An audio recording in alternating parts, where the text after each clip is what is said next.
Alors, peindre figuratif ou peindre abstrait? Beaucoup d'entre nous se posent la question, et pourquoi pas les deux? Aujourd'hui, j'ai choisi cette petite maison, on appelle ça une case ici, avec un petit hangar en bois sous tôle adjacent, et j'ai voulu simplifier tout ça en m'éloignant de la copie de ce que je vois.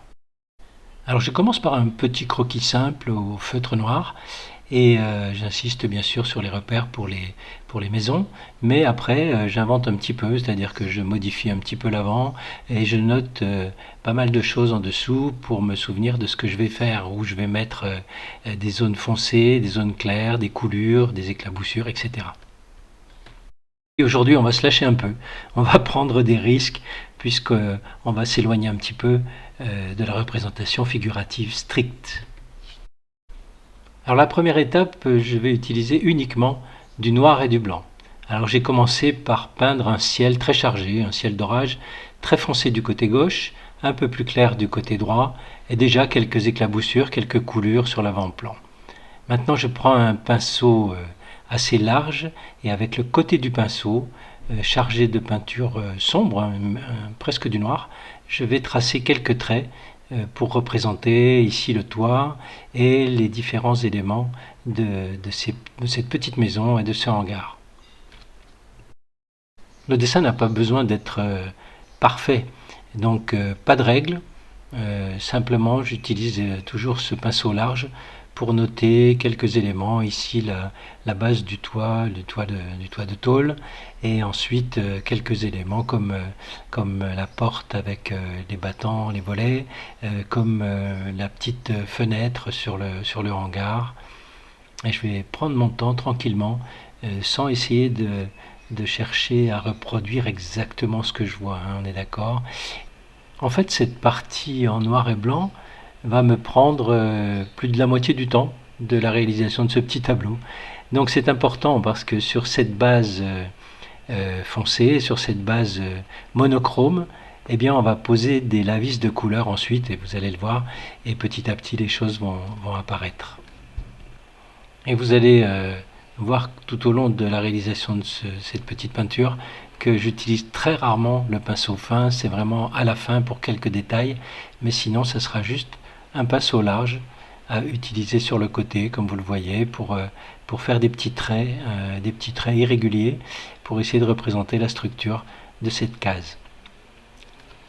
Alors je ne vais pas utiliser que des pinceaux pour peindre ça, puisque je vais utiliser tout ce qui me passe sous la main. Donc de temps en temps un petit bout de métal pour faire des traits, vous allez voir, des petits traits réguliers pour représenter la végétation à gauche, ou le fond d'un tube de couleur, parce que la tranche très fine va me permettre, quand elle est trempée dans la peinture, de faire des traits très irréguliers et très, très sympathiques. Enfin, tout ce qui me passe sous la main, quelquefois un morceau de carton pressé sur le tableau. L'objectif, c'est d'obtenir quelque chose qui ressemble quand même à une maison et à ce hangar, mais de sortir un petit peu de ce qu'il y a sur la photo et de partir sur une représentation complètement différente et surtout extrêmement libre. C'est-à-dire avec des touches très disparates, avec des éclaboussures, avec des traînées, avec des coulures, avec des frottis, etc. Mais simplement pour qu'on ait à la fin quelque chose qui tienne la route, mais qui ne soit pas du tout conventionnel. Et je vous assure que c'est très agréable de peindre de cette façon-là, puisque on ne peut pas vraiment rater, à moins de le faire exprès. Il faut prendre son temps pour l'architecture de la maison, on est d'accord, mais c'est pas très compliqué, il n'y a pas grand-chose, hein, c'est juste un petit cube, et donc il faut juste prendre un petit peu de temps pour faire ça correctement. Puis le reste, on se lâche et on se laisse un petit peu aller avec une méthode non conventionnelle. Dans la deuxième partie, lorsque toute cette peinture monochrome sera terminée, je vais ajouter des couleurs. Peu de couleurs. Peu de couleurs parce que c'est pas l'objectif d'avoir des couleurs trop clinquantes, mais je vais utiliser des lavis colorés que je vais poser par-dessus cette base noir et blanc.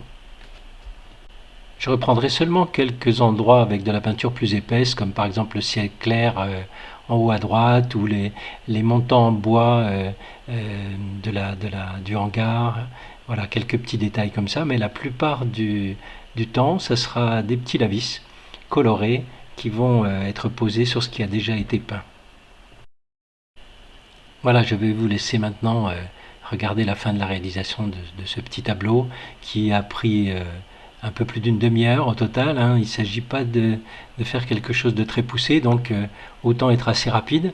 Donc je pense que ça peut vous plaire et je vous incite vraiment à essayer de faire ça d'une façon simple, sans essayer de copier ce que vous voyez, bien sûr, bien loin même de copier ce que vous voyez, et puis en se lâchant un petit peu, comme je le disais tout à l'heure, avec des projections, avec des tâches, avec tout ce qui vous passe sous la main. Essayez de faire ça, vous allez voir, c'est très amusant, c'est très excitant.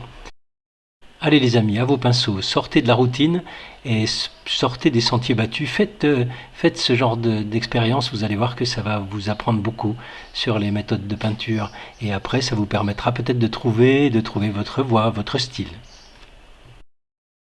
Parce qu'encore une fois, en peinture, tout est permis.